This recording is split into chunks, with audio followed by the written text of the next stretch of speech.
এদেশের যুবকরা অনেক সম্ভাবনাময়ী। এদেশের যুবকদের মধ্যে আছে প্রাণ ঢালা উচ্ছ্বাস, শক্তি। যুবকদের দেহের রক্ত গরম না? এই গরম রক্তগুলারে ইসলামের কল্যাণে কাজে লাগাতে হবে। আমাদের মুক্তিযুদ্ধে যারা লিড দিয়েছিল তারা কারা? যুবক না? কিছুদিন আগে কোটা আন্দোলন হয়েছে না একটা? লিড দিয়েছে যুবকরা। তারপর নিরাপদ সড়ক চাই, লিড দিয়েছে কারা? বুড়া মুরব্বীরা, যুবকেরা। এজন্য যুবকেরা, তোমাদের ইবাদত আল্লাহর কাছে অনেক প্রিয়, তোমাদের কাজগুলোর দাম আল্লাহর কাছে অনেক বেশি।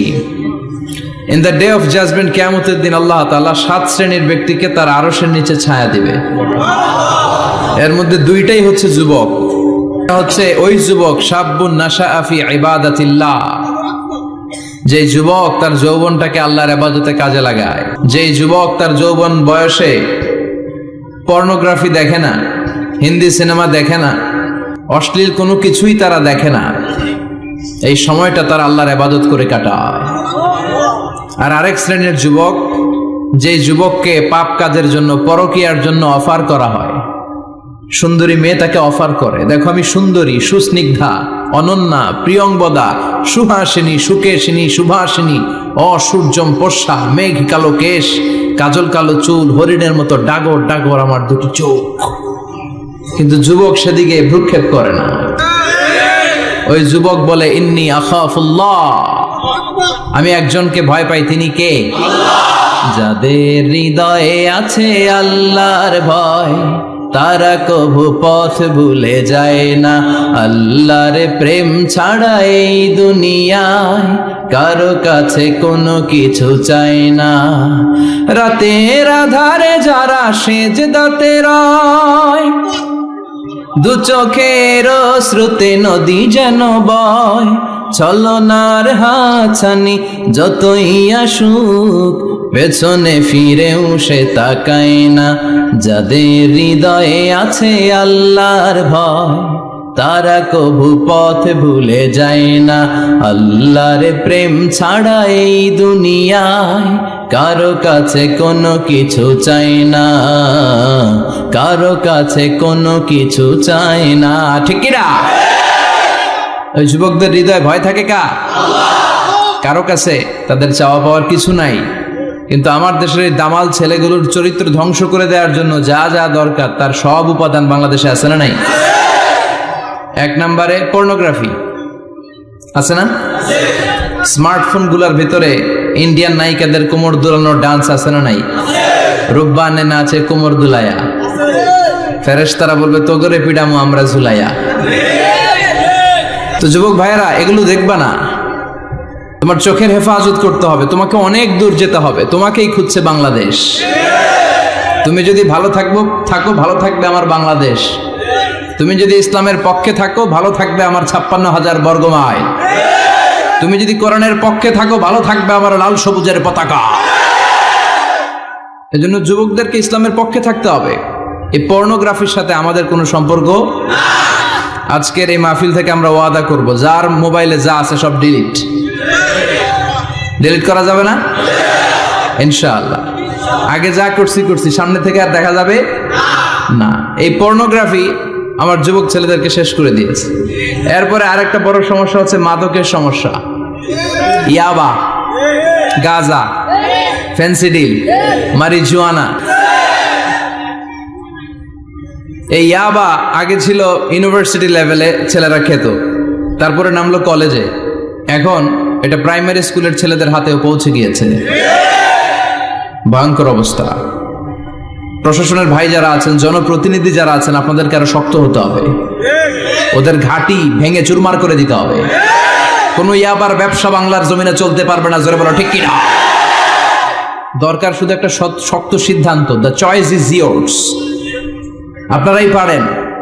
যারা চেয়ারম্যান, ওনাদের অনেক দায়িত্ব। পুরো এলাকাটা আমার চেয়ারম্যান ভাইয়ের হাতে আমানত, ঠিক কিনা? যিনি ইমাম, মসজিদের সব দায় দায়িত্ব ইমাম সাহেবের কাছে আমানত। যিনি মেম্বার অফ দ্য পার্লামেন্ট, ওনার দায়িত্ব আরো বেড়ে যায়। তার পুরো নির্বাচনী এলাকাটা তার কাঁধের উপরে আমানত। যারা মন্ত্রী, পুরো মন্ত্রণালয়ের কাজবাজ তার হাতে আমানত। যিনি এই 17 কোটি মানুষের প্রধানমন্ত্রী, তার কাছে পুরো বাংলাদেশটা আমানা। এজন্য যুবকদেরকে এই মাদকের সাথে যাতে পরিচয় না ঘটে এরকম একটা পরিবেশ বাংলাদেশে করতে হবে। তো 1 নম্বরে এই মাদকের কারণে ছেলেরা নষ্ট হয়, এরপরে পর্নো ভিডিওর কারণে নষ্ট হয়, এরপরে নোংরা ছাত্র রাজনীতি আছে না নাই, তাদেরকে দিয়ে মারামারি কাটাকাটি এগুলোর মতো কাজে লিপ্ত করানো হয়। এটা ঠিক না। যুবকদেরকে পজিটিভ পলিটিক্স শেখানো উচিত। এদেশে পজিটিভ পলিটিক্সের একটা ট্রেন্ড চালু করা দরকার, যেখানে মারামারি কাটাকাটি থাকবে না, মেধার ভিত্তিতে ক্যাডার নিয়োগ হবে, ঠিক কিনা? ছাত্র দলের নেতা হতে হবে ডক্টরেট করা, ছাত্রলীগের নেতা হতে হবে ডক্টরেট করা। যত ছাত্র রাজনীতির বড় বড় নেতারা আছে এরা শিক্ষিত হতে হবে, কারণ তারা আমাদেরকে পথ দেখাবে, তারা সামনে হাঁটবে, আমরা পেছনে পেছনে হাঁটবো, ঠিক কিনা? তো এই জাতীয় যে ইনকনসিস্টেন্সি আছে এগুলো থেকে আল্লাহ আমার দেশকে তুমি হেফাজত করো। আমাদের জনপ্রতিনিধি ভাইরা যারা আছেন ওনারা চাইলেই পারে, আমরা তাদের জন্য দোয়া করি, তারা যেন সত্যিকার অর্থে একটা সুজলা সুফলা শস্য শ্যামলা ডিজিটাল বাংলাদেশ আমাদেরকে উপহার দেয়। তাদের জন্য দোয়া আছে না নাই? যারা দেহের তাজা প্রাণ বিলিয়ে দিয়ে আমাদের জন্য বাংলা ভাষাটারে রেখে গেল, ওই ভাষা শহীদদের জন্য আমাদের দোয়া আছে না নাই?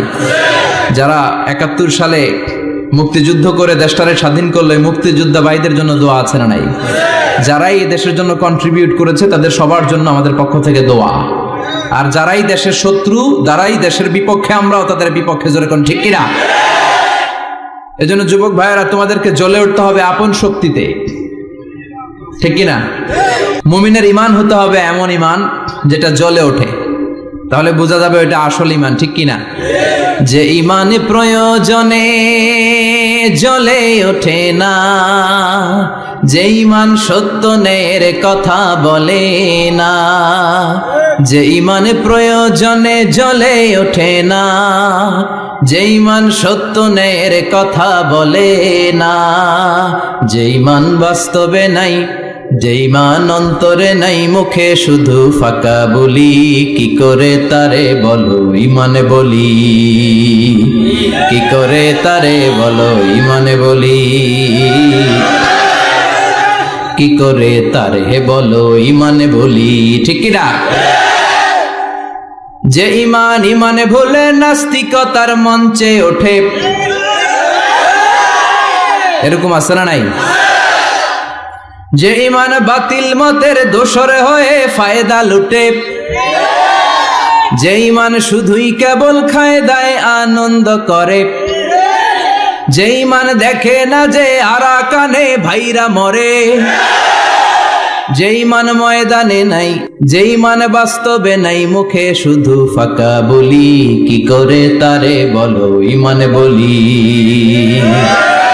কি করে তারে বলো ঈমানে বলি, কি করে তারে বলো ঈমানে বলি, ঠিক কিনা?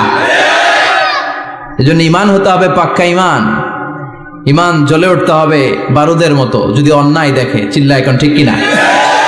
আল্লাহ আমাদেরকে সেই অর্থে প্রকৃত মুমিন হওয়ার তুমি তৌফিক দাও। আজকের মাহফিলে আসতে পেরে আমরা খুশি না বেজার?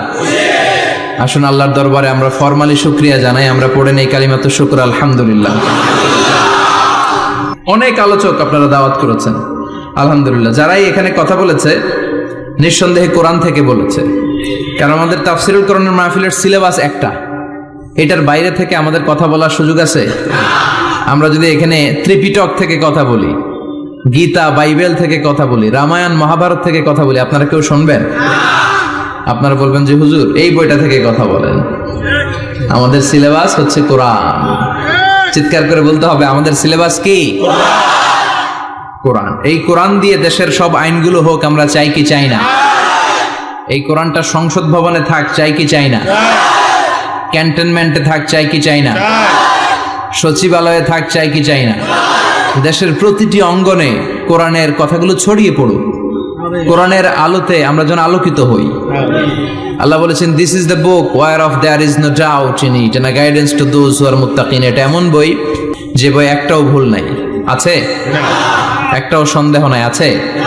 এজন্য ছেলে মেয়েদেরকে কোরআন পড়াবেন, রাজি আছেন তো? কোরআন যেন প্রতিদিন আমাদের তেলাওয়াত হয়, একটি আয়াত হলেও যেন প্রতিদিন আমরা বঙ্গানুবাদ পড়ি। মাতৃভাষায় কোরআনটাকে বুঝতে হবে, এটা সবচেয়ে বড় ফরজ। বাংলা বুঝি না এমন কি কেউ এখানে আছেন? নাই। তো আমরা সবসময় এই বইটা থেকে কথা শুনি, এই বইটা সবার, এই বইটা বিএনপির ভাইদের, এটা আওয়ামী লীগের ভাইদের, এটা জাতীয় পার্টির ভাইদের, এটা জামাত ইসলামের, এটা পীরের মুরিদের, এটা তাবলীগের ভাইদের, এটা আস্তিকদের, এটা নাস্তিকদের, এটা হিন্দুদের। এটা আলাদা কারণ, এটা সবার। এই কিতাবটা হিন্দুদেরও কিতাব, ওরা পড়ে না তো আমি কি করব? ইসলাম এটা কি কুক্ষিগত আমার বাপের ধর্ম? সবার ধর্ম, সবার। ওরা মানে না তো আমি কি করব? বিশ্বনবী উনি সবার নবী। বিশ্বনবী কি শুধু আমাদের নবী? উনি হিন্দুদেরও নবী, উনি বৌদ্ধদেরও নবী, উনি অগ্নি উপাসকদেরও নবী, উনি নারীদের নবী, উনি পুরুষদের নবী, উনি আরবদের নবী, উনি অনারবদের নবী, উনি বিশ্বনবী। উনি বিশ্বনবী সবার জন্য এসেছেন, as a father, as a husband, as a lawgiver, as a lawmaker, as a reformer of the society, as a commander, as a messenger. Muhammad is the superman of the world. স্বামী হিসেবে, বাবা হিসেবে, নেতা হিসেবে, সমাজ সংস্কারক হিসেবে, আইন প্রণেতা হিসেবে, সর্বোপরি একজন নবী হিসেবে মুহাম্মদ সাল্লাল্লাহু আলাইহি ওয়াসাল্লাম গোটা বিশ্বের মানুষের কাছে সুপারম্যান। সুপারম্যান ছিলেন তো, যে সবকিছু করে দেখাতে পারে আল্লাহর রহমতে। বিশ্বনবীকে তো আল্লাহ এই বরকত দিয়েছে, বিশ্বনবীর হাতে বরকত, পায়ে বরকত। বিশ্বনবী যদি কোনো বাচ্চার মাথায় হাত বুলিয়ে দিত, ওই বাচ্চার মাথার চুল বড় হয়ে যেত। এক ভণ্ড নবী আসলো, মুসাইলামাতুল কাযযাব, সে কয় আমিও নবী। সবাই কয় তাহলে তুমিও আমাদের বাচ্চার মাথায় হাত বুলায় দাও। মোহাম্মদ তো হাত বুলায় দিলে বাচ্চার মাথায় চুল বড় হয়। মুসাইলামা কয় নিয়ে আয় বাচ্চা। বাচ্চা নিয়ে আসছে, বাচ্চার মাথায় হাত বুলাই দিস, চুল তো বড় হয় না, আর মাথা ছিল আজীবন টাক মাথা। যে বাচ্চার মাথার মধ্যে এই বেয়াদবের হাত লেগেছে, ওই বাচ্চার মাথাটা আজীবন ছিল টাক, চুল বড় হবে তো দূরের কথা। কি বরকতের নবী! অনেক সাহাবী এসে বলছেন, ইয়া রাসূলুল্লাহ, আমাদের কুয়ার মধ্যে পানি নাই, কি করব? বিশ্বনবী যে কুলি করে কুলির পানি কুয়াতে ফেলেছে, মুহূর্তের মধ্যে পাম্প মেশিন দিয়ে পানি উঠালে যেমনি পানি উঠতে থাকে, পুরো কুয়ার পানি উপচে উপরে ওভারফ্লো হতে শুরু করেছে। অনেক জায়গায় কুয়ার পানি লবণাক্ত, সাহাবারা খেতে পারে না। ইয়া রাসূলুল্লাহ, আমাদের কুয়ার পানি লবণাক্ত। বিশ্বনবী ওযু করে আবার কুলির পানি ছাড়লেন, মুহূর্তের মধ্যে লবণাক্ত কুয়ার পানি মিঠা পানিতে পরিণত হলো। যেখানে হাত দিয়েছেন ওখানেই বরকত আছে না নাই? এজন্য বিশ্বনবীর সুন্নাহ আছে, যেখানে আমরা আছি। আসলে আমরা সরাসরি কোরআনের দিকে যাই, কারণ এই কিতাবে অনেক বরকত। আমি আমার খুতবার শুরুতে আল কোরআন আল কারীমের 29তম পারার একটি সূরা, সূরাতুল ইনসান, এই সূরার একটি আয়াত তেলাওয়াত করেছি। এই সূরার আলোকে আজকের এই চমৎকার রজনীতে আমরা কিছু কথা শুনবো ইনশাআল্লাহ। পড়েন। এখন যেমনি আপনারা চুপচাপ, শেষ পর্যন্ত চুপচাপ থাকবেন তো, নাকি ওঠা বসা করবেন না? তাহলে আদব নষ্ট হবে। আদব নাই তো কিচ্ছু নাই, আদব আছে তো সব আছে, ঠিক কি না? সূরার নাম হচ্ছে সূরাতুল ইনসান। সবাই বলেন সূরার নাম, আরো জোরে বলেন ইনসান। 29তম পাড়ায় অবস্থিত। কোন পাড়ায়? 31টা আয়াত। কয় আয়াত? এই সূরাটা মাক্কি সূরা। কি সূরা? বিশ্বনবীর জীবনে দুইটা পর্ব, একটা মাক্কি পর্ব আর একটা মাদানী পর্ব। হিজরতের আগে যে সূরা নাজিল হয়েছে এগুলো মাক্কি, হিজরতের পরে যা নাজিল হয়েছে এগুলো মাদানী। এটা বিশ্বনবীর হিজরতের আগে নাজিল হওয়ার সূরাগুলোর অন্তর্ভুক্ত, ঠিক কি না? ঠিক এতটুকু কথাবার্তা ক্লিয়ার না? এবার আসুন সামনে যাই। সূরাতুল ইনসানই শুধু সূরাতুল ইনসানের নাম নয়, এছাড়াও এ সূরার আরেকটা নাম আছে, সে নামটা হচ্ছে সূরাতুদ দাহার। হাফেজ আছো কারা কারা? দেখি হাত তোলো। অনেক আছে, মাশাআল্লাহ মাশাআল্লাহ। তো কিছু কিছু কোরআনে এই সূরাটার নাম লেখা থাকে সূরাতুল ইনসান, কিছু কিছু জায়গায় লেখা থাকে সূরাতুল দাহার, হিনুম মিনাত দাহার। যেহেতু প্রথম আয়াতে দাহারের কথা আছে, আবার হাল আতা আলাল ইনসান, ইনসানের কথাও আছে, এজন্য কোন নুসখাতে এই সূরার নাম সূরাতুল ইনসান, আবার কোন নুসখায় এই সূরার নাম সূরাতু আদ-দাহার। এই সূরাটা বুখারীর বর্ণনায়, বুখারী সহিহ বুখারীতে এসেছে যে বিশ্বনবী সাল্লাল্লাহু আলাইহি ওয়াসাল্লাম জুমার দিন ফজরের নামাজের যে ফরজ 2 রাকাত, এই ফরজ 2 রাকাতের দ্বিতীয় রাকাতে এই সূরাটা বিশ্বনবী পড়তেন। প্রথম রাকাতে সূরাতুস সাজদা পড়তেন, আলিফ লাম মিম তানজিলুল কিতাব লা রাইবা ফি মির রাব্বিল আলামিন। প্রথম রাকাতে সূরাতুস সাজদা, আর দ্বিতীয় রাকাতে পড়তেন সূরাতুল ইনসান। সুবহানাল্লাহ পড়েন। ইনসান শব্দের অর্থ হচ্ছে মানুষ। ইনসান মানে কি? সবাই বলেন। আপনারা কি? আমরা কি? আমরা মানুষ। তাই মানুষের নামে আল্লাহ কোরআনে সূরা দিলেন, এজন্য জিনেরা মাইন্ড করার সুযোগ নেই। জিনদের নামেও সূরা আছে। কি নাম? সূরাতুল জিন। মানুষ হচ্ছে কোরআনের সেন্ট্রাল থিম, কেন্দ্রীয় আলোচ্য বিষয়। খুব ভালো করে খরগোশের মতো কানটা খাড়া করে শুনবেন। মানুষ হচ্ছে কোরআনের কেন্দ্রীয় আলোচ্য বিষয়, central theme of the Holi Quran, subject matter, central subject matter of the Holi Quran. কোরআনের কেন্দ্রীয় আলোচ্য বিষয় হচ্ছে কি? কথা বলেন। মানুষ। মানুষকে নিয়ে কোরআনে যত কথা, মানুষকে নিয়ে যত আয়োজন, সবকিছু মানুষকে নিয়ে। এজন্য মানুষই হচ্ছে কোরআনের কেন্দ্রীয় আলোচ্য বিষয়। চিল্লায় পড়েন আল্লাহু আকবার। আবার আল্লাহ বললেন, গোলাম, এই কোরআনের প্রথম সূরার নাম ফাতিহা, দ্বিতীয় সূরার নাম হলো আল বাকারা। বাকারা শব্দের অর্থ হলো গাভী। আর এই কোরআনের সর্বশেষ সূরার নাম হলো সূরাতুন নাস। নাস মানেও মানুষ। আল্লাহ বুঝাতে চাইলেন, কোরআন শুরু করেছি প্রাণীর নামে একটা সূরা দিয়ে, আর এই কোরআনটারে শেষ করেছি মানুষের নামে একটা সূরা দিয়ে। তার মানে কোরআনটা যদি ভালোভাবে হৃদয়ঙ্গম করতে পারো, তোমাদের মধ্যে পশুত্বের যে প্রবৃত্তি আছে, পশুত্ব দূর হয়ে তুমি মানুষের মতো মানুষ হয়ে যাবা। কোরআন পড়লে আপনার মধ্যে পশুত্ব থাকবে না, আপনি মানুষ হবেন, মানুষের মতো মানুষ। কিসের মতো? এই পৃথিবীতে মানুষ হওয়া সবচেয়ে কঠিন, মানুষের বড় অভাব। অনেকে বলবেন, কি বললেন হুজুর, পৃথিবীতে প্রায় 600 কোটি মানুষ, আর আপনি কোন মানুষের অভাব? আসলে 600 কোটি যা দেখা যায় এগুলো মানুষ না, এগুলো জনসংখ্যা। এজন্য বলা হয় বাড়ছে জনসংখ্যা, কমছে মানুষ। বাড়ছে কি কমছে কি? মানুষ সব মানুষ হতে পারে নাই, মানুষ হওয়া বড় কঠিন। এই কোরআন এসেছে মানুষের মতো মানুষ বানাতে। গরুর পেট থেকে যদি কিছু বেরোয় আমরা ওইটারে বলি গরু, ছাগলের পেট থেকে বেরোলে ওটা ছাগল হয়ে যায়, কিন্তু মানুষের পেট থেকে বেরোলে ওটা মানুষ হয় না, ওটারে মানুষ বানাইতে হয়, ওইটারে মানুষ করতে হয়, তাই না? আবার ছাগলকে কেউ কোনোদিন বলে না তুই ছাগলের মতো ছাগল হ, গরুকে কেউ কোনোদিন বলছে তুই গরুর মতন গরু হ, কিন্তু মানুষকে বলা হয় তুই মানুষের মতো মানুষ হ। কোরআন এসেছে আমাদেরকে মানুষের মতো মানুষ বানাতে, ঠিক কি না? আসল মানুষের বড় অভাব, আসল মানুষের বড় সংকট। এই কোরআন এসেছে আমাদেরকে আসল মানুষ বানাতে। কোরআন এসেছে আমাদেরকে মানুষের মতো মানুষ বানাতে।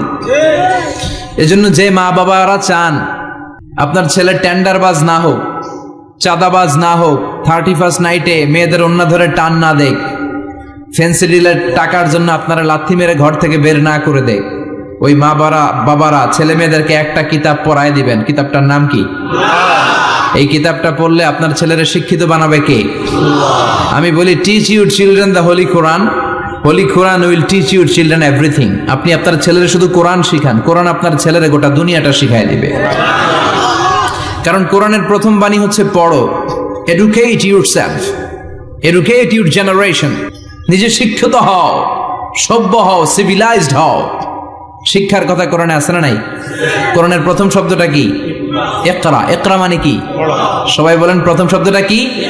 আল কোরআনের প্রথম বাণী পড়ো, আল হাদিসে নবীর কথা পড়ো। আল কোরআনের প্রথম বাণী পড়ো, আল হাদিসে নবীর কথা পড়ো।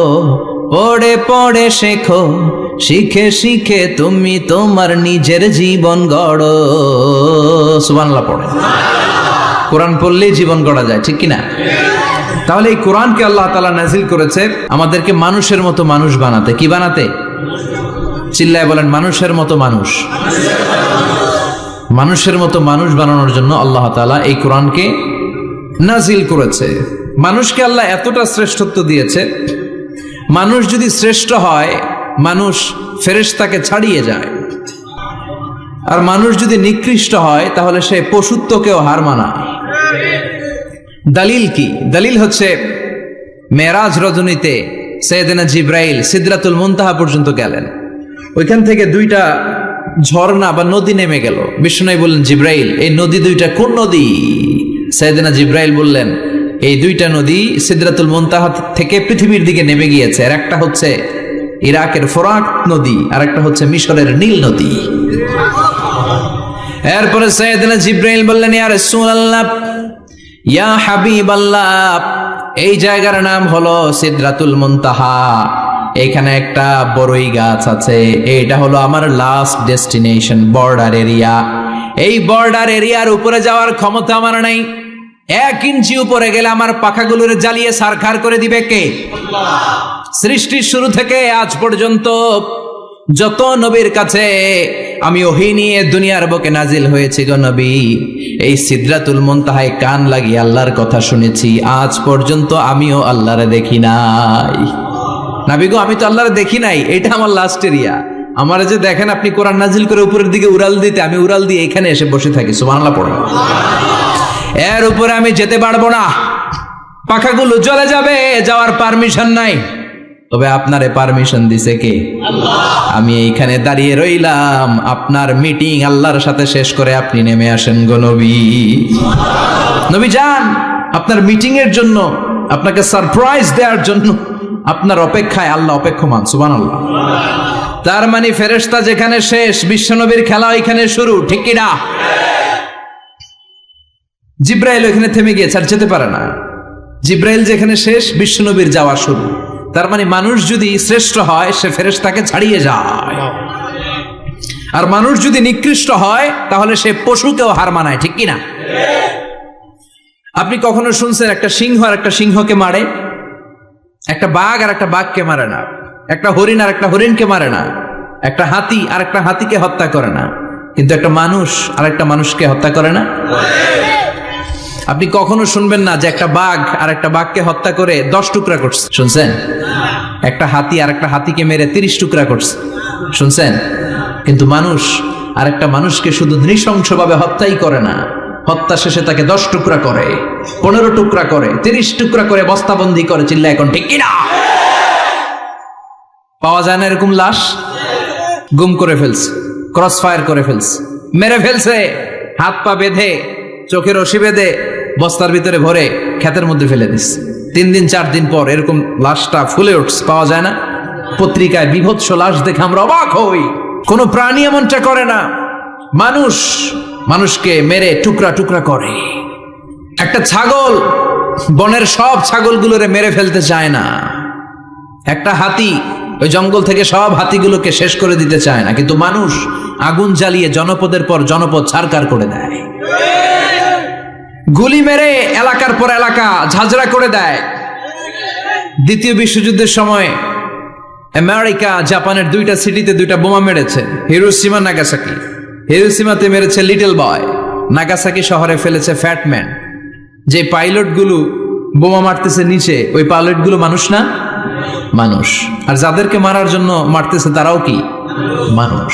মানুষ এতটাই নিকৃষ্ট হতে পারে, সে তার জনপদের সবাইকে ছারখার করে দেয়, তার গোষ্ঠীর সবাইকে মেরে ফেলতে কুণ্ঠাবোধ করে না। চিল্লা এখন ঠিক কিনা? এজন্য আল্লাহ ডেকে বললেন, লাহুম কুলুবুল লা ইয়াফকাহুনা বিহা ওয়া লাহুম আ'য়ুনুল লা ইউবসিরুনা বিহা ওয়া লাহুম আযানুল লা ইয়াসমাউনা বিহা উলাইকা কাল আনআমি বাল হুম আদাল উলাইকা হুমুল গাফিলুন। আল্লাহ বললেন, ওদের চোখ আছে, ওরা চোখ দিয়ে দেখে না। হৃদয় আছে, হৃদয় দিয়ে তার ভাইয়ের জন্য তার মায়া লাগে না। কান দিয়ে আকুতি চিৎকার এই কথাগুলো শুনতে পায় না। উলাইকা কাল আনআম, দেখতে এদের হাত আছে, পা আছে, চোখ আছে, দেখতে মানুষের মতো, আসলে এগুলো মানুষ না, এগুলো পশু। বালহুম আদাল, পশুর চেয়েও খারাপ, ঠিক কি না? এগুলো শুধু পশুই না, এগুলো পশুর চেয়েও খারাপ। তো এই কোরআন যদি আপনি পড়েন, আপনার এই পশুত্বের মনোভাবটা দূর হয়ে যাবে, আপনি মানুষের মতো মানুষ হতে পারবেন, ঠিক কিনা? এজন্য আল্লাহ মানুষের নামে একটা সূরা দিলেন, সূরার নাম আল ইনসান। সূরার নাম সবাই বলেন, আর জোরে। ইনসান মানে কি? আরো জোরে কন, আমরা সবাই কি মানুষ। মানুষ নিয়ে মানুষের মধ্যেও কৌতূহলের শেষ নাই। বিজ্ঞানীদের মতে মানুষ হচ্ছে হোমোস্যাপিয়েন্স গ্রুপের একটা প্রজাতি, যার বিবেক আছে, বাক শক্তি আছে, বুদ্ধি আছে, চেতনা আছে, উপলব্ধি করার মতো ক্ষমতা আছে। চিল্লা এখন ঠিক কিনা? মানুষের আসল রূপটা কি, মানুষ আসলে কেমন, এ নিয়ে মানুষেরই গবেষণার শেষ নাই। আপনারা একজন জার্মানি দার্শনিক আছে কার্ল মার্কস, নাম শুনে থাকবেন, শুনছেন না? উনি অনেক গবেষণা করে পাইলেন মানুষ হচ্ছে পেট সর্বসজীব, মানে মানুষের পেট ঠান্ডা তো দুনিয়া ঠান্ডা। উনি গবেষণা করে পাইছে মানুষের পেট ঠিক তো সব ঠিক। উনার পরে আরেক দার্শনিক আসলো, ওনার নাম হচ্ছে ভ্লাদিমির লেনিন। ওনার বাড়ি হচ্ছে রাশিয়া, উনি রাশিয়ান স্কলার, ফিলোসোফার। উনি এসে বললেন না, মানুষের পেট সমস্যা বড় সমস্যা নয়, মানুষের আসল সমস্যা হচ্ছে যৌন সমস্যা, সেক্স সমস্যা। মানুষের সেক্স ঠান্ডা তো সব ঠান্ডা।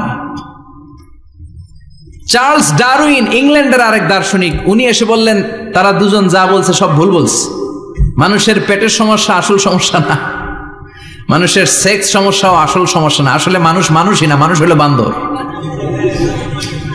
মানুষ কি বানর থেকে সময়ের বিবর্তনে, কালের বিবর্তনে বানরগুলো মানুষ হয়ে গিয়েছে। মাথার তার যদি একটু ঢিলা হয়, যা হয় আর কি। তাহলে একদল বলে মানুষের পেটের সমস্যা বড় সমস্যা, আরেক বুদ্ধিজীবীরা বলে মানুষের খাদ্যের সমস্যা বড় সমস্যা, কেউ বলে যৌন সমস্যা বড় সমস্যা, আরেক আবাল বলে মানুষ মানুষ না, মানুষ হলো বান্দর। আল্লাহ বলে একটাও ঠিক কইতে পারে নাই, ঠিক কি না? আল্লাহ বলে মানুষ তাদের পেটের সমস্যা বড় সমস্যা নয়, মানুষের যৌন সমস্যা বড় সমস্যা নয়, কশিন কালেও মানুষ বানর নয়। মানুষকে আমি আল্লাহ নিজ তত্ত্বাবধানে তৈরি করেছি। মানুষ হলো আশরাফুল মাখলুকাত। মানুষ কি আশরাফুল মাখলুকাত, গোটা সৃষ্টিকুলের মধ্যে সেরা। এজন্য নূরের ফেরেশতাও মানুষকে সেজদা দিতে বাধ্য হয়েছে। চিল্লা এখন ঠিক কিনা? তুমি মাটির আদমকে প্রথম সৃষ্টি করিয়া ঘোষণা করিয়া দিলে শ্রেষ্ঠ বলিয়া, তাই তো নূরের ফেরেশতা করে আদমকে সেজদা, ঠিক কিনা? তাই তো নূরের ফেরেশতা করে আদমকে সেজদা, সবার চেয়ে সম্মান দিলে মাটির আদমকে। পড়েন আল্লাহু আল্লাহু তুমি জাল্লে জালালুহু, শেষ করা তো যায় না গে তোমার গুণগান। আল্লাহু আল্লাহু, সুবহানাল্লাহ পড়েন। আল্লাহ বলেন পেটের সমস্যা সমস্যা, কিন্তু আসল সমস্যা না। মানুষের যৌন সমস্যা বড় সমস্যা, কিন্তু আসল সমস্যা না। মানুষ বানর নামের প্রজাতির ভেতর দিয়ে মানুষ হয় নাই, মানুষকে আমি নিজে তৈরি করেছি। মানুষকে আমি আশরাফুল মাখলুকাত বানিয়েছি। সুবহানাল্লাহ। বুখারীর বর্ণনা, লাম্মা খালাকাল্লাহু আদম ওয়া কানা তুলুহু 60 যিরাআন। আল্লাহ যখন সাইয়েদনা আদমকে তৈরি করলেন 60 হাত লম্বা করে তৈরি করলেন। কয় হাত? আপনি কয় হাত? আমি কয় হাত? আমরা কয় হাত? কিন্তু আদম ছিল কয় হাত? সুবহানাল্লাহ কইবেন না? আপনারাও যখন জান্নাতে প্রবেশ করবেন, বুখারীর ওই বর্ণনাতে এসেছে মানুষরা যখন জান্নাতে প্রবেশ করবে প্রতিটা মানুষ 60 হাত লম্বা হয়ে প্রবেশ করবে। এই দুনিয়াতে দাড়ি রাখার জন্য বিশ্বনবী আদেশ করেছেন, কিন্তু জান্নাতে যারা যাবে এদের দাড়িও থাকবে না, মোছও থাকবে না, গায়ের মধ্যে পশমও থাকবে না। সুবহানাল্লাহ বাড়িতে গিয়া চিৎকার করে পড়েন আল্লাহু আকবার। তার মানে মানুষ হলো আশরাফুল মাখলুকাত, গোটা বিশ্বের মধ্যে সেরা। আল্লাহ বললেন আদমকে আমি নিজ হাতে তৈরি করেছি। লাম্মা খালাকাল্লাহু আদম ওয়া কানা তুলুহু 60 যিরাআন, 60 হাত লম্বা করে আদমকে বানিয়েছি। আদমকে সব সৃষ্টির মধ্যে শ্রেষ্ঠত্বের মানদণ্ডে উন্নীত করে আদমকে আমি আশরাফুল মাখলুকাত বানিয়েছি। সুবহানাল্লাহ। আমরা আশরাফুল মাখলুকাত, ভালো লাগে না শুনতে? আমরা হচ্ছি খলিফাতুল্লাহি ফিল আরদ, ইন্নী জাইলুন ফিল আরদি। আল্লাহ বলেন আমি দুনিয়াতে আমার আদেশ বাস্তবায়নের জন্য, লি ইজরাই আহকামিল্লাহি ওয়া তানফিযি আওয়ামিরিল্লাহ, আল্লাহর আদেশ আল্লাহর নিষেধ জমিনের বুকে পালন করার জন্য মানুষকে আমি খলিফা বানিয়েছি। কার কথা? চুরি করলে হাত কেটে দাও, কার আইন? নাকি মাননীয় প্রধানমন্ত্রী শেখ হাসিনার আইন?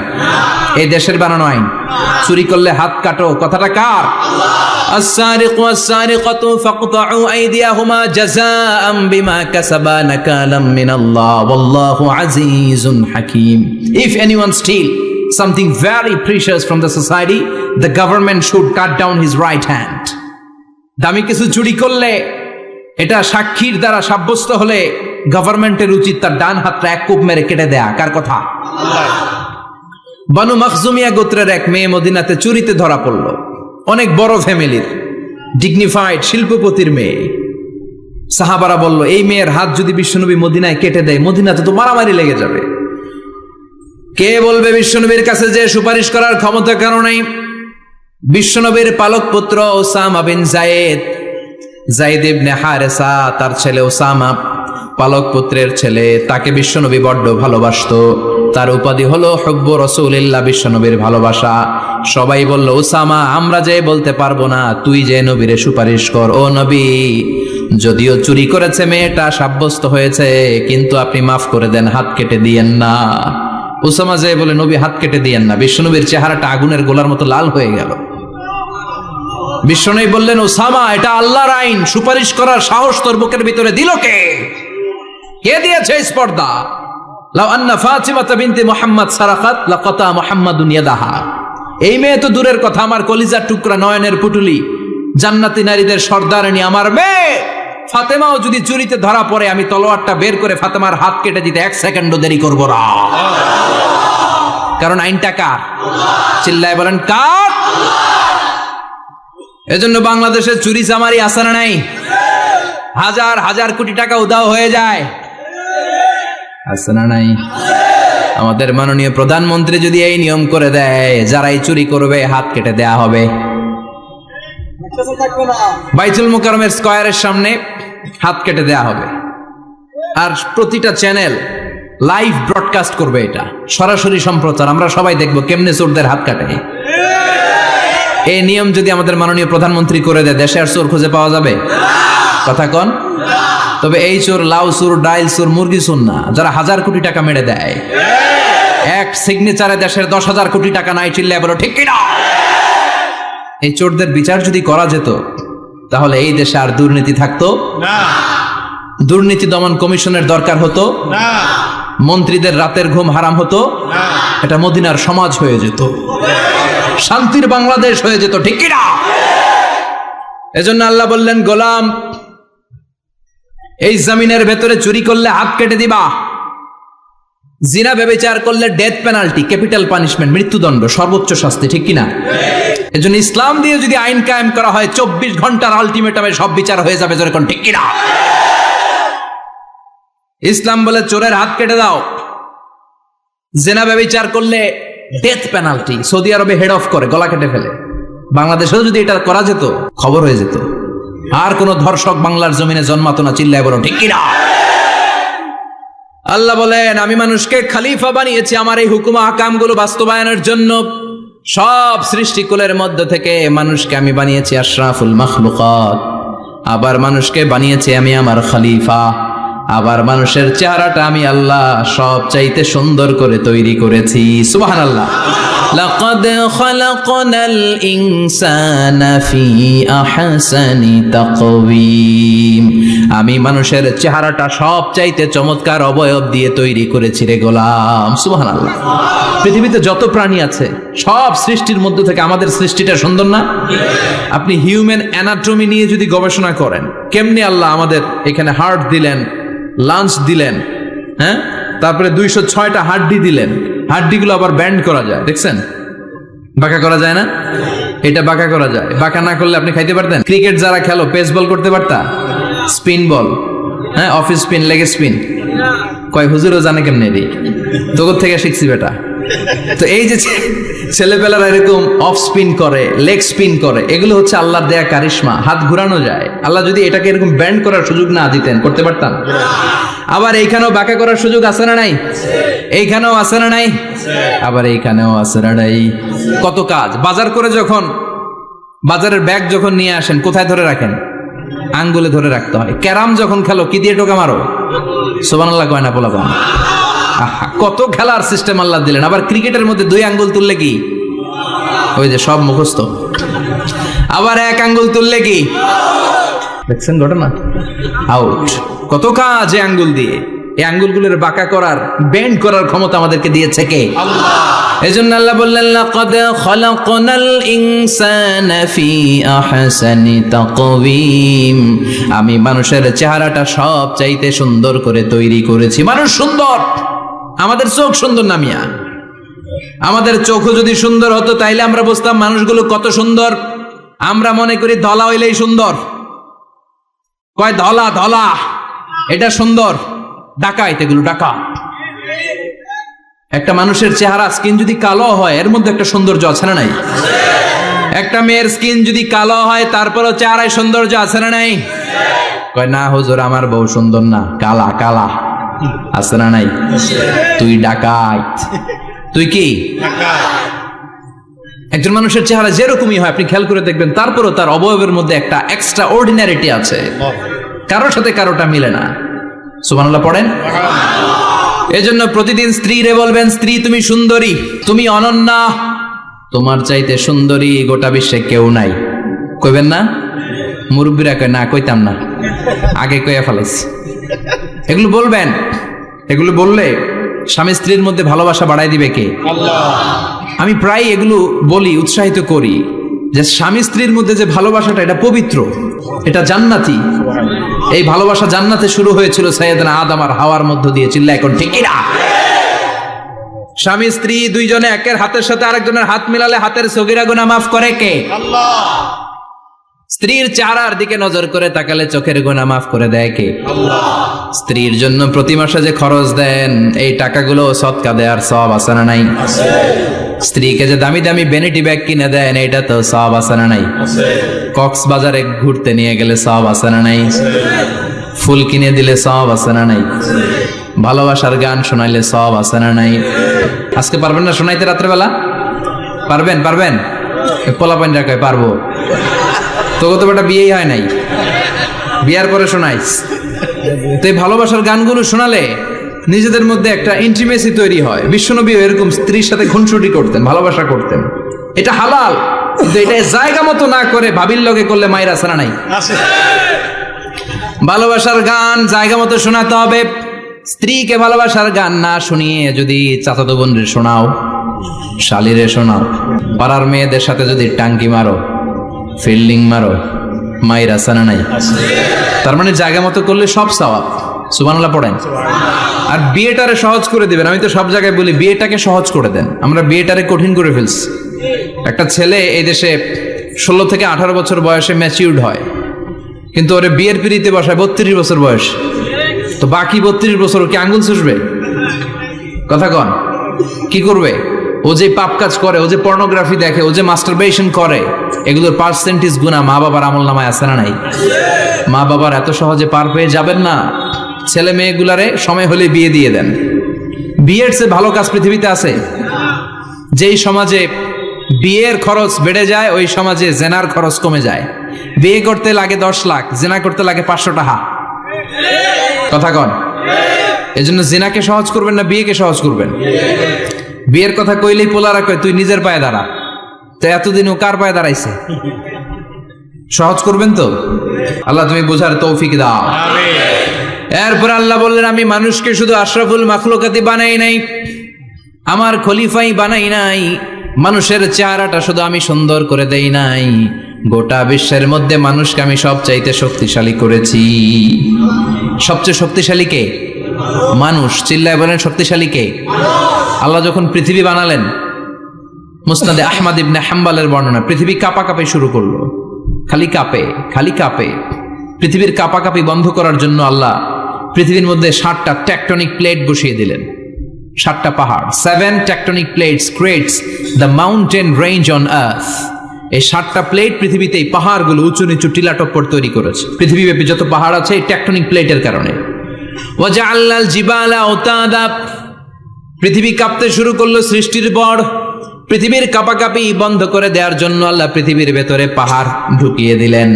পাহাড় পেরেকের মতো গেড়ে দেওয়ার পরে পৃথিবীর কাঁপাকাঁপি বন্ধ হয়ে যায়। সুবহানাল্লাহ।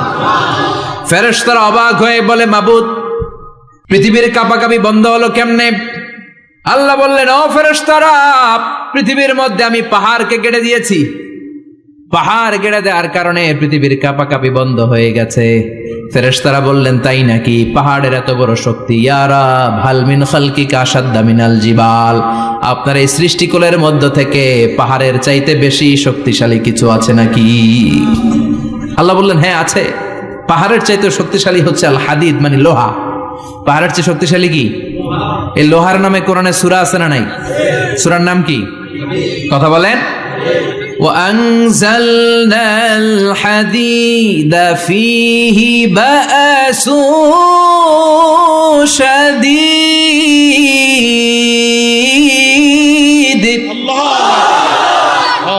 আমি আকাশ থেকে জমিনের মধ্যে হাদিদ মানে লোহা পাঠিয়েছি।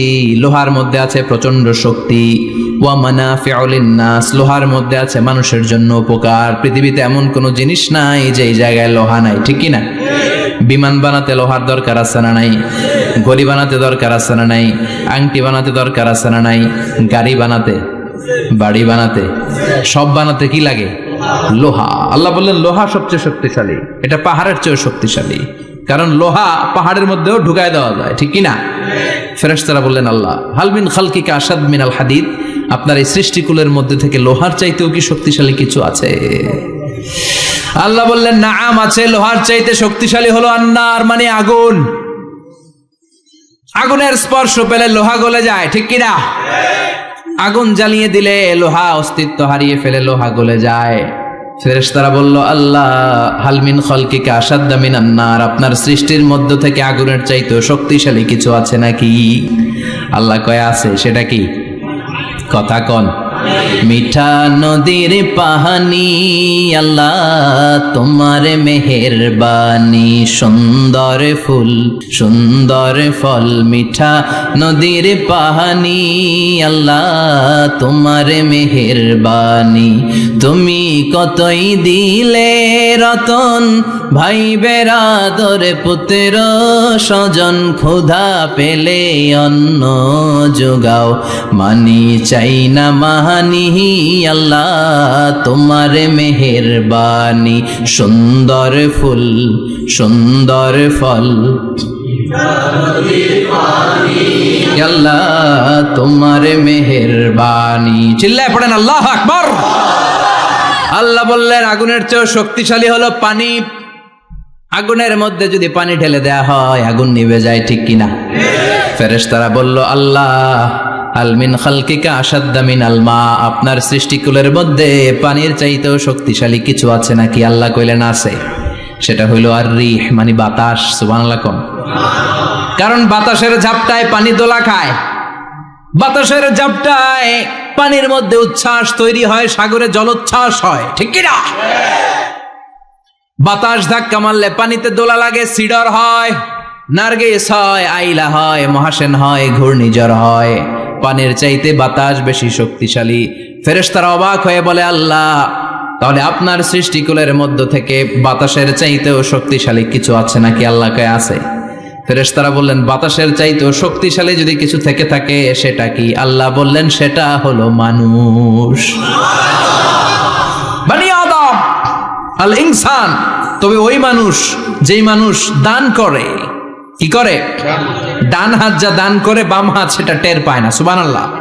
আল্লাকা সিররুন ইনদাল্লাহ বাইনাকা আনতা ওয়া বাইনাল্লাহ, আল্লাকা সাদাকাতুন তাখফা লা ইয়ালামুহা ইল্লাল্লাহ, আল্লাকা সিররুন ইনদাল্লাহ বাইনাকা আনতা ওয়া বাইনাল্লাহ, আল্লাকা সাদাকাতুন তাখফা লা ইয়ালামুহা ইল্লাল্লাহ। সুবহানাল্লাহ পড়েন। তোমার কি এমন কোন আমল আছে নাকি যে আমল আল্লাহ ছাড়া কেউ জানে না? তুমি এমন কোন গোপন দান করেছো নাকি যেই দানটা আল্লাহ ছাড়া কেউ দেখেনি, ঠিক কি না? গোপন দান আল্লাহর রাগকে কমিয়ে দেয়। তাহলে ওই মানুষ ওই বাতাসের চাইতেও শক্তিশালী, যে মানুষ ডান হাতে দান করলে বাম হাতও টের পায় না। মানুষ টের পাওয়া তো দূরের কথা, চিল্লায় পড়েন আল্লাহু আকবার। এজন্য আল্লাহ বললেন, মানুষকে আমি আশরাফুল মাখলুকাত বানালাম, মানুষকে আমি আমার খলিফা বানালাম, মানুষের চেহারাটা সুন্দর করলাম, আবার মানুষকে আমি সব চাইতে শক্তিশালী করে বানালাম। তার এই আল্লাহর কোরআন যদি ঠিক মতো পড়া যায়, মানুষের মতো মানুষ বানিয়ে আপনারা জান্নাতি বানাবে কে? তার মানে এই কোরআন পড়লে মানুষের মতো মানুষ হওয়া যায়। চিল্লায় বলেন, কি হওয়া যায়? সবাই বলেন, মানুষের মতো মানুষ হতে চান তো সবাই? সবাই চাই। আসুন দেখি মানুষের নামে সূরায় আল্লাহ কি বললেন, পড়েন। আউযু বিল্লাহি মিনাশ শাইতানির রাজিম, বিসমিল্লাহির রহমানির রহিম। هل أتى على الإنسان حين من الدهر لم يكن شيئا مذكورا। আল্লাহ বললেন মানুষের জীবনের একটা সময় ছিল যেই সময়টা উল্লেখ করার মতো মানুষ কিছুই ছিল না। সুবহানাল্লাহ। প্রত্যেক মানুষের জীবনে এমন একটা সময় ছিল যেই সময়টাতে উল্লেখ করার মতো সে আসলে কিছুই ছিল না, তার অস্তিত্বই ছিল না, সে জিরো ছিল, তাকে জিরো থেকে হিরো বানিয়েছে কে? আল্লাহ। হাল আতা আলাল ইনসান, এই হাল হচ্ছে ইস্তিফহাম তাকরীরি, বিমানা ক্বাদ আতা আলাল ইনসান, অবশ্যই অবশ্যই মানুষের জীবনে এমন একটা সময় এসেছে, লাম ইয়াকুন শাইআম মাযকুরা, উল্লেখ করার মতো সে কিছুই ছিল না। কার কথা? মুফাসসিরিন ইকরাম ইনসান দ্বারা এখানে দুইটা জিনিস বুঝিয়েছেন, এক হলো সাইয়েদনা আদম, আর এক হলো আমরা সবাই। এই পৃথিবীতে মানুষ বানানোর তিন ক্যাটাগরি। ক্যাটাগরি নাম্বার 1, মাও নাই বাবাও নাই, এই সিস্টেম আল্লাহ কার বানাইছে? কথা বলেন। আবার শুধুমাত্র মা আছে বাবা নাই, এই সিস্টেমে কাকে বানালেন?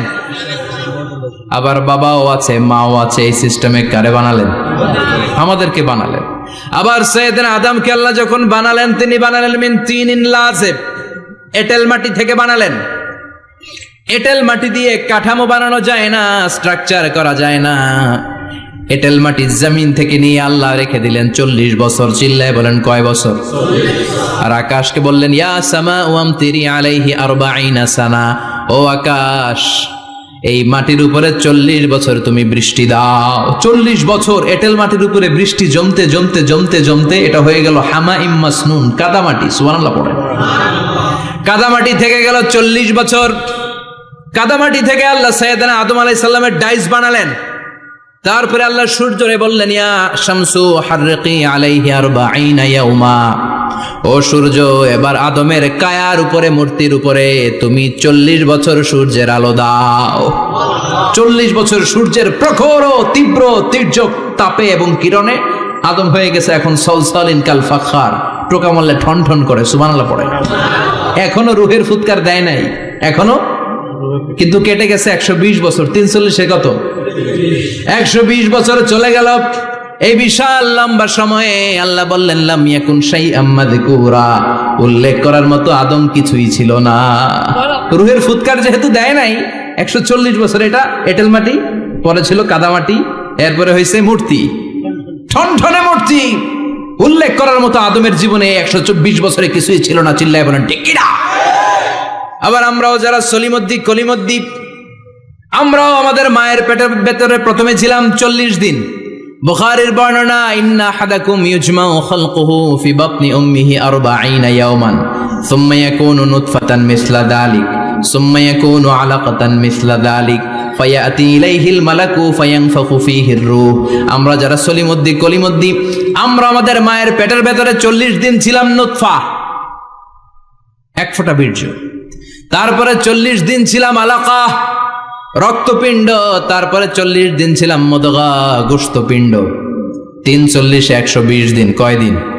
এই 120 দিনের লম্বা সময়ে লাম ইয়াকুন শাইআম মাযকুরা, উল্লেখ করার মতো আমরা আসলে কিছুই ছিলাম না, কারণ মানুষই তো হয় নাই। ডিফর্ম বেবি, এখনো দেহের আগাগোড়া কিছু হয় নাই। 120 দিন পর ফেরেশতা এসে আমার দেহের মধ্যে ফুৎকার দিয়ে যায়, তখন আমার হার্ট পার্টিশন চালু হয়ে যায়, আমার হার্টবিট চালু হয়, সিস্টোলিক ডায়াস্টোলিক। এই যে ধপ ধপ ধপ, এই প্রেসারটা ছাড়া মানুষ বাঁচে? ফুসফুসের কাজ কি? খালি ধপ ধপ করে, দম টানে আর দম নেয়, দম ফুরাইলে ঠুস। আমরা ছিলাম নুতফা, আলাকা, মুদগা, sperm drop, then blood clot, and finally the little flash.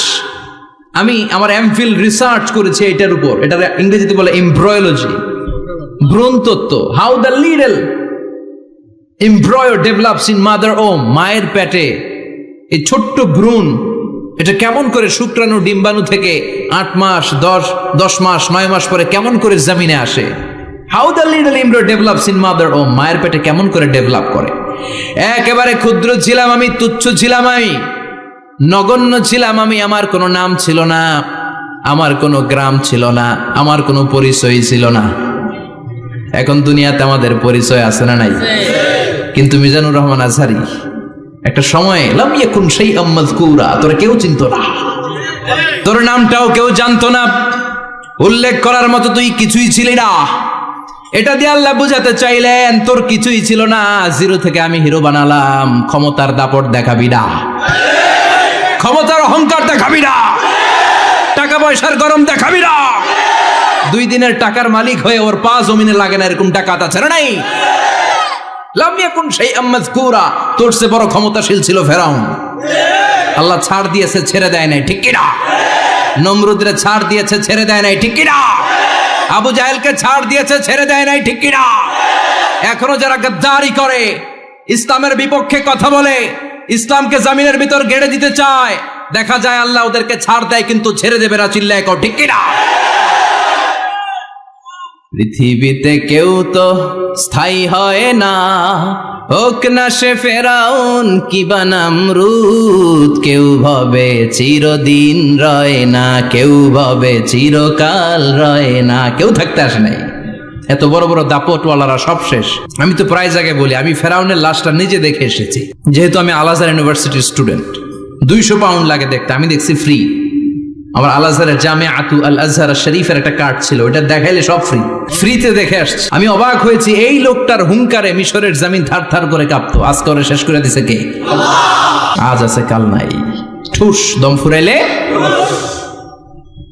এজন্য আল্লাহ বললেন হাল আতাব আলাল ইনসানি হিনুম মিনাদ দাহরি লাম ইয়াকুন শাইআম মাযকুরা। মানুষের জীবনে এমন একটা সময় ছিল উল্লেখ করার মতো সে কিছুই ছিল না। আমরা যে কত ক্ষুদ্র ছিলাম আপনি কল্পনা করতে পারবেন না। ফালইয়ানযুরিল ইনসানু মিম্মা খুলিকা, খুলিকা মিম্মা ইন দাফিক ইয়াখরুজু মিন বাইনিস সুলবি ওয়াত তারাইব। বাবার পৃষ্ঠদেশ থেকে, মায়ের বক্ষদেশ থেকে দুইটা মিলিত হয়ে মায়ের জরায়ুর ভেতরে তোরে সেট করলো কে? আমরা ছিলাম শুক্রাণু। শুক্র চিনেন? স্পার। শুক্রও ছিলাম না আমরা, শুক্রাণু মানে শুক্রের অণু। ডিম্বও আমরা ছিলাম না, আমরা ছিলাম ডিম্বাণু মানে ডিম্বের আরবিতে বলে আল বুয়াইদা আল উনসাউইয়া। 1 ফোঁটা বীর্যের ভেতরে, 1 ফোঁটা শুক্রের ভেতরে 20 কোটি অণু থাকা লাগে। ওই 20 কোটির একটা ছিলাম আমি। 20 কোটির একটা ছিলেন আপনি। উল্লেখ করার মতো আমি কিছুই ছিলাম না, আমরা কিছুই ছিলাম না। চিল্লা এখন ঠিক কিনা? আল্লাহ বললেন লাম ইয়াকুন শাইআম মাযকুরা, কিছুই ছিল না। স্পার্ম ড্রপ আর ওভাম দুইটাকে মিলিয়ে আমি আল্লাহ করে ফেললাম জাইগোট। সেইটারে আমি বানালাম এমব্রয়ো, ভ্রূণ, ব্যাঙ্গাচির মতো। বর্ষাকালে বৃষ্টির পরে দেখবেন ব্যাঙের বাচ্চাগুলো খালি ছোটাছুটি করে, তাই না? কালো কালো দেখা যায় না? আমি আপনি আমরা প্রত্যেকে এরকম ব্যাঙের বাচ্চার মতো ছিলাম। হাত পা তো দূরের কথা, ব্যাঙের বাচ্চার মতো ছিলাম। মায়ের জরায়ুর দেয়ালে লেপ্টে ছিলাম। আমাদের হাত ছিল না, আমাদের পা ছিল না, কিচ্ছু ছিল না। সেখান থেকে আল্লাহ আমাদেরকে বড় করতে লাগলেন। এরপরে আমরা হয়ে গেলাম ফেটাস, ডেভেলপড স্টেজ।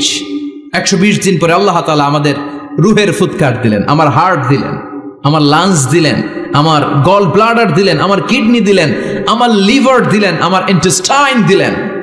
আমার দেহের ভিতরে তিনি রক্ত ঢুকিয়ে দিলেন। আমার কলবের এই ধাক্কা ধাক্কি শুরু হয়ে গেল। আল্লাহ বললেন এই কলবটা সব চাইতে দামি অঙ্গ, কলবের মধ্যে জিকির ভরতে হবে কার? লা ইলাহা ইল্লাল্লাহ, লা ইলাহা ইল্লাল্লাহ মুহাম্মাদুর রাসূলুল্লাহ সাল্লাল্লাহু। কলবের ভেতরে ভরতে হবে আল্লাহর জিকির। অনেকেই কলবের ভেতরে ভরে আয়না, আছে না নাই? আয়না বসাইয়া দে মোর দয়াল বাবা কেল্লা কাবা আহেনার কারিগর আয়না বসাইয়া দে মোর। তোর বাবার কলবে তো আয়না নাই, তোরে কি আয়না দিবে বেটা? বিশ্বনবী কখনো বলেছেন কলবে আয়না বসাতে? বিশ্বনবীর সাহাবারা কলবে বসাতে হবে আল্লাহর জিকির। আলা বিজিক্রিল্লাহি তাতমাইন্নুল কুলুব। দুনিয়ার কোনো কিছু কলবকে ঠান্ডা করতে পারে না একমাত্র আল্লাহর জিকির ছাড়া। চিল্লা এখন ঠিক কিনা? এজন্য আল্লাহ বললেন হাল আতা আলাল ইনসানি হিনুম মিনাদ দাহরি লাম ইয়াকুন শাইআম মাযকুরা। প্রতিটা মানুষের জীবনে এমন একটা সময় ছিল উল্লেখ করার মতো কিছুই ছিলাম না। এই আয়াতটা যখন ইসলামের প্রথম খলিফা বিশ্বনবীর ডান হাত সাইয়েদনা আবু বকর পড়তেন, তিনি শুধু কান্না করতেন, চোখের পানি ফেলতেন আর বলতেন লাইতাহা তাম্মাত, হায় হায় আমার পুরো জীবন যদি এভাবেই কেটে যেত।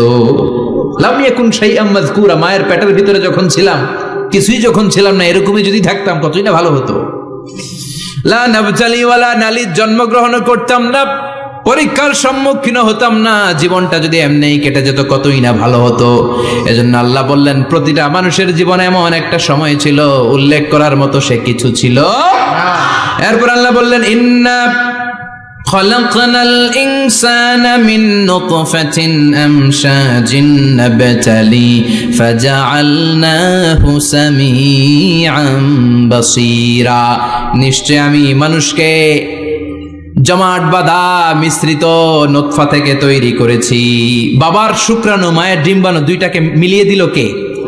জরায়ের ভিতরে সেট করলো কে? আল্লাহ বললেন ফি কারারিম মাকিন, গোপনতম প্রকোষ্ঠে, যেই প্রকোষ্ঠে কোনো কবিরাজের কবিরাজি কাজে লাগে নাই, কোনো ডাক্তারের ডাক্তারি কাজে লাগে নাই, কিন্তু 9টা মাস ধরে খাবার পানি আর অক্সিজেন তোরে দিছে কে? আল্লাহ। আবার আল্লাহ বললেন ফি যুলুমাতিন সালাস, 3টা প্যাকেট পড়িয়ে তোরে আমি রেখেছি, যতটুকু টেম্পারেচারে রাখলে তুই বেঁচে থাকবি ততটুকু টেম্পারেচারে তোরে রেখেছে কে? এজন্য আল্লাহ বললেন মিন নুতফাতিন আমশাজিন নাবতালি, তারপরে তোকে আমি পরীক্ষা করতে শুরু করলাম দুনিয়ায়। দুনিয়াতে আমাদের জন্য পরীক্ষা আছে না নাই? যে আল্লাহর কাছে যত প্রিয় তার পরীক্ষাও তত বেশি। আশাদ্দুন নাসি বালাআন আল আম্বিয়া, দুনিয়ার মধ্যে সব চাইতে বেশি আল্লাহ পরীক্ষা করেছেন নবীদের, ঠিক কি না? সাইয়েদনা ইউসুফ আলাইহিস সালাম 10 বছর জেলে বন্দী ছিলেন, বিশ্বনবী 3 বছর জেলে বন্দী ছিলেন। শিয়াবে আবি তালেবের জেলখানায় বিশ্বনবী ছিলেন কি ছিলেন না? এজন্য জেল জরিমানা মুমিন ভয় পায় না, ঠিক কি না? আল্লাহ বললেন নাবতালি, তোকে আমি পরীক্ষা করব ভয় দিয়ে, ক্ষুধা দিয়ে, সম্পদের হানি ঘটিয়ে, প্রাণ নাশের হুমকি দিয়ে। ইসলামের কথা বলা এত সোজা না। আপনি ইসলামের কথা বলবেন, আপনার বিরুদ্ধে ষড়যন্ত্র আছে না নাই? কিন্তু এগুলো দেখার আমাদের সময় আছে নাকি? আমরা কোরআনের কথা বলেই যাব, কোরআনের শান্তির বাণী বিশ্বব্যাপী আমরা ছড়িয়েই দিব, ঠিক কি না? আল্লাহ বললেন সামিআন বাসীরা, এরপরে তোরে আমি চক্ষুষ্মান বানালাম, তোকে আমি কান দিলাম, চোখ দিয়ে দেখার সুযোগ দিলাম। চোখ আমাদেরকে দান করেছে কে? এই দুটি চোখ দিয়েছ বলে দেখি যে কত অপরূপ, নয়নাভিরাম খেতে খামারে জুড়াই জ্বালা বিধুর ধূপ, তোমারে দেয়া চোখের শুকুর জানাবো তার ভাষা কই, যতই দেখি ততই যেন পলক ছাড়া চেরই, ঠিক কি না? নেয়ামত আর নেয়ামতে 2 চোখ দিয়ে দেখি। এজন্য আল্লাহ বললেন আলাম নাজআল লাহু আইনাইনি ওয়া লিসানান ওয়া শাফাতাইনি ওয়া হাদাইনাহুন নাজদাইন। ও বান্দা, তোরে কি আমি চোখ দেই নাই? তোরে কি আমি জিহ্বা দেই নাই? ঠোঁট দেই নাই? চোখ দিয়েছে কে? আল্লাহ। কখনো ভাবছেন কি নিয়ামত নিয়ে আমরা ঘুরে বেড়াই? যার চোখ নাই সে জানে চোখ না থাকার কি জ্বালা। 2 মিলিমিটার ডাইমেনশনের ছোট্ট এই চোখ নিয়ে আমার ভাইরে আমি যেমনে দেখি, আবার দূরের সূর্যের দিকে তাকালো একই অ্যাঙ্গেলে দেখি, ঠিক কি না? ক্যামেরার মধ্যে অনেক দূরের জিনিস দেখা যায় না, কিন্তু এই চোখ দিয়ে লক্ষ কোটি মাইল দূরে থাকা তারা নক্ষত্রগুলোকেও দেখা যায়, ঠিক কিনা? এই ক্যামেরার ভেতরে জুমিং পাওয়ার যদ্দূর আছে, কমসে কম তার 20 গুণ জুমিং পাওয়ার আল্লাহ চোখের ভেতরে দিয়েছে। ক্যামেরাতে যে পরিমাণ মেগাপিক্সেল আছে তার চেয়ে কয়েকশো গুণ বেশি মেগাপিক্সেল আল্লাহ চোখের ভেতরে ঢুকিয়ে দিয়েছে। আমরা যখন কোনো জিনিসের দিকে তাকাই, একটা লাইট এসে রিফ্লেক্ট করে, সেটা আবার ব্যাক করে আমার চোখের পেছনে রেটিনা থাকে। কি থাকে? এই রেটিনাতে যে নক করে, নক করার সাথে সাথে ওই আলোটাকে ইলেকট্রিক্যাল সিগন্যালের মাধ্যমে ট্রান্সমিট করে এটা ব্রেইনের একটা এরিয়া আছে, ভিজুয়াল এরিয়া, ভিশন এরিয়া, ওই ভিজুয়াল এরিয়াতে পাঠায়। তখন মুহূর্তের মধ্যে আমরা এটা দেখে ফেলি। এই দেখার জন্য কত কিছু হয়ে গেল, কিন্তু আমরা টের পাই না। 1 সেকেন্ডের কয়েক হাজার ভাগের কম সময়, 1 মাইক্রোসেকেন্ড, তারও কম সময়, 1 ন্যানো সেকেন্ডে আমরা তাকাই আর দেখি। কোন সুবহানাল্লাহ।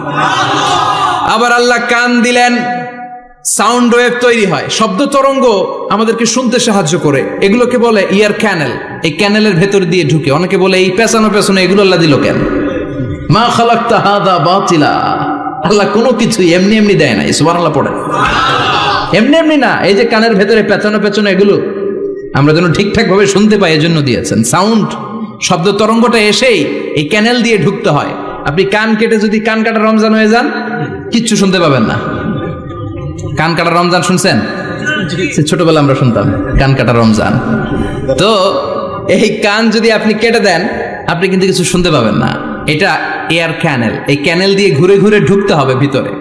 ঢুকেই এয়ার ড্রাম আছে, এয়ার ড্রামে এটা নক করে। মানবদেহের সবচেয়ে 206টা হাড্ডির মধ্যে থেকে সবচেয়ে ছোট সাইজের হাড্ডি থাকে কানের ভেতরে।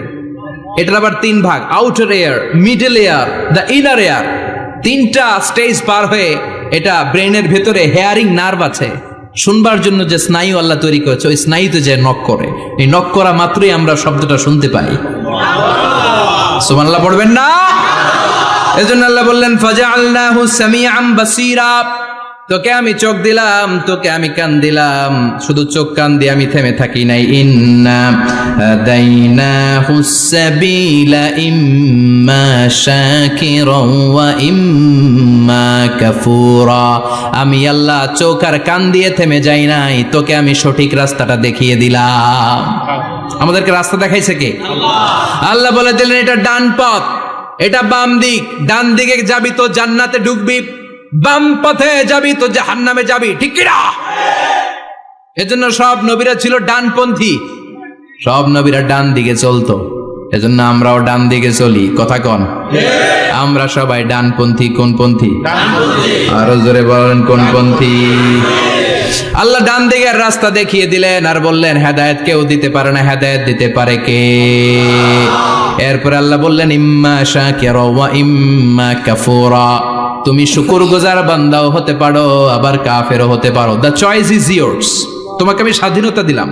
ফেরেশতা আর আল ইনসান, মানুষের মধ্যে মৌলিক ডিফারেন্স এটাই যে ফেরেশতাকে কোনো স্বাধীনতা দেয়া হয়নি, আর আমাদেরকে স্বাধীনতা দিয়েছে কে?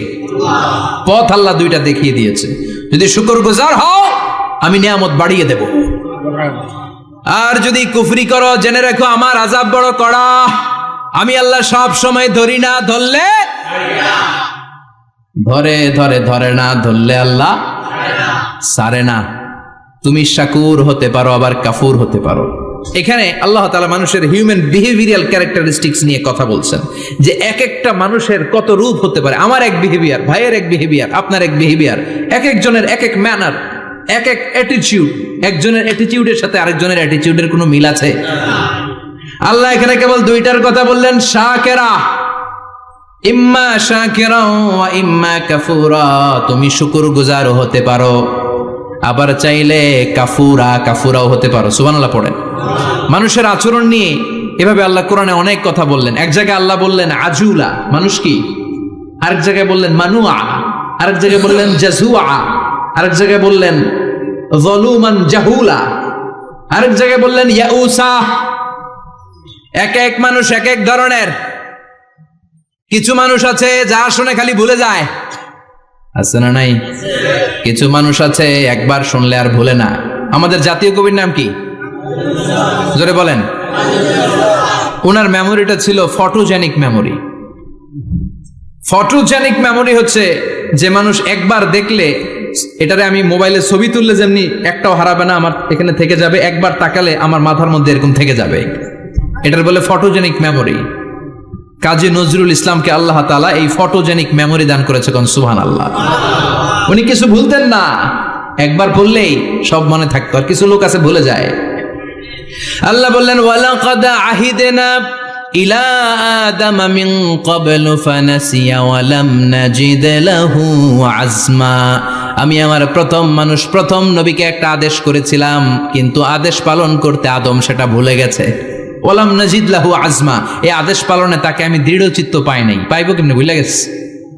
তো বাপ বললে পোলারা বলবে না? এই জন্য বিষ্ণু বলেছেন নাসিয়া আদম ফানাসিয়া বানু, আদমও ভুলে যায়, এই জন্য আমরাও ভুলে যাই। আদম আলাইহিস সালামের বয়স ছিল 1000 বছর। পৃথিবীর সব মানুষগুলোর রুহ আল্লাহ রাখলেন সাইয়েদনা আদমের সামনে। সাইয়েদনা আদম বললেন, আল্লাহ ওই রুহুটার এত সুন্দর লাগে কেন? এটার নাম কি? কয় ইবনুকা দাউদ, এটা তোমার ছেলে দাউদ। সে বাঁচবে কয় বছর? আল্লাহ বললেন 40 বছর। সাইয়েদনা আদম বললেন, আল্লাহ জিদ মিন উমরিহি, একটু বয়স বাড়ায় দেন না। আল্লাহ বললেন রুফিআতিল আকলাম ওয়া জাফফাতিস সুহুফ, কে কত বয়স পাবে আদম এটা তো লেখা ফেলাইছি, তো চেঞ্জ করা যাবে না রে আদম। সাইয়েদনা আদম বললেন, আল্লাহ আমার 1000 বছরের দরকার নাই, আমার 1000 থেকে 60 নিয়ে আমার ওই ছোট্ট ছেলেটারে দাউদ রে আপনি 40-এর সাথে 60 মিলাই 100 করে দেন। আল্লাহ বললেন ঠিক আছে করে দিলাম, তাইলে তুই কিন্তু বাঁচবি 940 বছর। 1000 থেকে 60 বাদ দিলে কত? সাইয়েদনা আদম পৃথিবীর বুকে আসলেন। 940 বছরের পর মালাকুল মাউত এসে হাজির। আদম আলাইহিস সালাম বললেন, আপনি কে? আমি মালাকুল মাউত। কি জন্য আসছেন? কয় জিইতু আন আকবাদা রূহাক, আপনার রুহু কবজ করতে আসছি। কয় কেন আসছেন? কয় আপনার 940 বছরে হায়াত শেষ, রুহু নিয়ে যাব। কয় না, আমি বাঁচুম 1000 বছর। মালাকুল মাউত বলে, আরে আপনি তো 60 বছর দান করে আসছিলেন রুহুর জগতে, ছেলেরা দেখে খুশির ঠেলায় 60 বছর দিয়া দিছেন আদমকে, আমার মনে নাই, ভুইলা গেছি, ভাগো, আমি আরো 60 বছর বাঁচুম, ভুইলা গেছি। নাসিয়া আদম ফানাসিয়া বানু, আমরাও ভুলে যাই, এরকম আছে না নাই? খাইয়েও কয় খাই নাই, নিছিলাম পকেটে কয় নেই নাই, দিছিলাম কয় দেই নাই, আছে না নাই? বিশ্বনবীও মাঝে মাঝে এরকম ভুলে যেতেন। কদরের রাত বিশ্বনবী বলেছেন রমজানের শেষ দশকের বেজর রাতে তালাশ করো। 21, 23, 25, 27, 29। আমাদের দেশে শুধু ঘটা করে 27-এ রমজান পালন করে। আপনি 27 তারিখে আবাদত করলেন, বাকি 4টা অড নাইট বেজর রাতে যদি আবাদত না করেন, হতে পারে ওই বছরের কদর ছিল 21-এর রাতে, হতে পারে না? তখন আপনি কপাল পোড়া, সব শেষ। এজন্য বুদ্ধিমানের কাজ হচ্ছে সবগুলা বেজর রাত্রিতে সমান তালে আবাদত করা। বিশ্বনবীকে আল্লাহ তাআলা কদরের রাত আসলে কোনটা জানিয়ে দিয়েছিলেন সাহাবীদেরকে জানানোর জন্য বিশ্বনবী ঘর থেকে বের হলেন। ফাতালাহা ফুলান ওয়া ফুলান, ঘর থেকে বের হওয়ার পরে বিশ্বনবী দেখলেন 2 বেড়া ঝগড়া লাগছে। ওই 2 জনের ঝগড়ার দিকে বিশ্বনবী মনোযোগী হলেন। হঠাৎ করে কোন তারিখের কথা আল্লাহ বললেন বিশ্বনবী ভুলে গেলেন। বিশ্বনবী বললেন ফারুফিআত নাসিতু, কদরের রাত কোন রাত আল্লাহ আমার কইছিল, কিন্তু ঝগড়া দেখে আমি ভুলে গেছি। আবার বিশ্বনবী কোরআন পড়তে পড়তে আয়াত ভুলে যেতেন। আল্লাহরে বলছেন, আল্লাহ আল্লাহুম্মা যাক্কিরনা মিনহুমা নুসিনা ওয়া আল্লিমনা মিনহুমা জাহিলনা। ও আল্লাহ, কোরআনের যা আমি ভুলে যাই আমারে স্মরণ করিয়ে দেন, আর যেটা আমি বুঝতে পারি না সেটাকে বোঝার মতো ক্ষমতা আমার দেন। আল্লাহ বললেন সানুকরিউকা ফালা তানসা, ও নবী আজকে থেকে এমন ভাবে কোরআন তোমার সিনার ভেতরে ঢুকায় দেব, মরণের আগের দিন পর্যন্ত কোরআনের একটা আয়াত ভুলবা না। এজন্য কিছু মানুষ আছে ভুলে যায়, আবার কিছু মানুষ আছে ডবল স্ট্যান্ডার্ড। কি করে? Double standard. আল্লাহ এদের নাম দিয়েছে মুজাবজাবিন, নেহি এদার নেহি ওদার, দারমিয়ান মে সদর বদর। এরা ডানেও যায় না বায়েও যায় না, এরকম কিছু কিসমতের লোক আছে না নাই? নৌকা চিনেন? 2 নৌকায় পাড়া দিলে যে অবস্থা, এদের অবস্থাটা ওই রকম। 2 নৌকায় পাড়া দিয়ে বেশিক্ষণ থাকা যায়? কথা বলেন, বেশিক্ষণ থাকা যায় না। হয় এই নৌকায় উঠতে হবে, না হয় ওই নৌকায় উঠতে হবে। এরা দুমুখ সাপের মতো, এদের ভিতরে এক বাইরে আরেক, এর নাম মুনাফিক। চিল্লায় বলেন ভিতরে এক বাইরে আরেকের নাম বলে মধু, খাওয়ায় কি?